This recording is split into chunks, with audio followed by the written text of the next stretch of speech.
আসসালামু আলাইকুম। ওয়ালাইকুম আসসালাম। আপা কোনটা? বাড়িতে আর কই যাবো ভাই? বাড়িতে আছেন? বাড়িতে একা আছেন না অনেক? একলা, মেয়েও গেছি স্কুলে, একলা রান্না করতেছি। তাহলে ভালো আছেন। খাওয়া দাওয়া কি দিয়ে হলো? খাওয়া দাওয়া মূলা বেগুন রান্না করলাম, আর আলু ভর্তা, মাছ ভাজি করলাম। ও,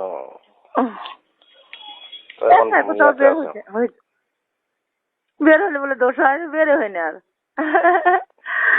সারাদিন বাইরে না, থাকতে মন চায় এখন তো। প্রোগ্রাম বলে হ্যাঁ ঠিক মতো আছেন। আরে কালকে হঠাৎ করে রাত্রে একজন ফোন দিল বুঝছেন। ফোন দিয়ে বলতেছে এক নেতা আসবে ঢাকার থেকে। কি? তো আমাদের বড় নেতা। এখন এলে রাজনীতি করা ভালো ভালো নয়। আচ্ছা, আপনার হলো আয়ত্তে কোনো পুলিশে আপনার হলো বা পুলিশে মহিলা এইরকম পিছে এরকম লোক আছে আপনার? পুলিশে আছে, ঠিকই আছে। পুলিশের মহিলা? আরে পুলিশের চাকরি এগুলো হলে লাগে বুঝছেন ভাই, ইয়া হলো ঠিকছে, রিটার্নে ঠিকছে। হ্যাঁ হ্যাঁ, এইরকম যদি থাকে তাহলে চাকরি করে নিশ্চিত হইতো। ফোন দিছে ও কাল পলাশি আমার কলেজে, দেখো তো তোমার আয়ত্তে কোনো ছেলে মেয়ে পুলিশে এখন লোক নিল, তাতে টিকছে কিনা। তারপরে এরকম লোক আছে? খোঁজ দেখা লাগবে। গেল।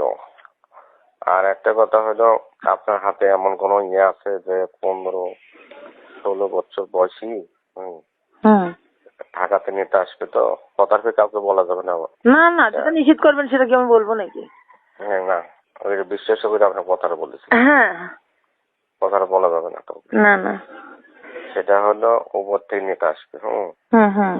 সেটা মন জয় করে নিতে হবে আনন্দ দিয়ে। সেটা একটু রঙ নিয়ে যেতে হবে বুঝছেন। এরকম 16-17 বছর নিয়ে আসে কি যত টাকা লাগে দেবে। মেয়ে তো দুই তিনটা আছে ভাই, কিন্তু আমাদের গ্রামের বয়স তো কেবল মনে করেন আছে। এখন যদি ওটাতে না যায় তখন কেবল মনে করেন 13-14 আছে, কিন্তু আমি তো কখনো সাহস পাবো না। আমি ওর জন্য একটা আমার আব্বা নাম করা, এখন বলতে তো সাহস পাবো না। তাহলে তো হবে না নিজেদের মধ্যে। না না, নিজেদের মধ্যে নাই। ওই যে সোহাগী আবার বলি দেখেন তো, বলি না দেখবো না, আমি না কখনোই না। বাপরে বাপ, এ কথা পাওয়া যাবে না। ওই ধরনের নাই, কিন্তু কথার কথা বলি দেখা লাগবে। একটা মেয়ে আছে, অনেক সুন্দর মেয়েটা, বাচ্চা গরিব, ভ্যান চালায়, দেখতে সুন্দর, মেয়েটা সুন্দর। বিয়ে না বিয়ে? ও বিয়ে। সে কিরকম যাবে? এখন বলি দেখা লাগবে এটাই। না, আপনার বিপদ হোক আমি চাই না। সেরকম করা যাবে না। সেটা বলি দেখলে সেটা বুঝতে পারবো। এখন মেয়েটা কখনো তো বলি নেই, এই জন্যই। মেয়েটা আসবে আমার কাছে কিছুক্ষণ পর। সেটা সেটা দেখতে হবে। হ্যাঁ হ্যাঁ, চেহারা যদি ভালো না হয় তো হবে না। এই না ছোটবেলায় ওগুলো বাদ দেন তো।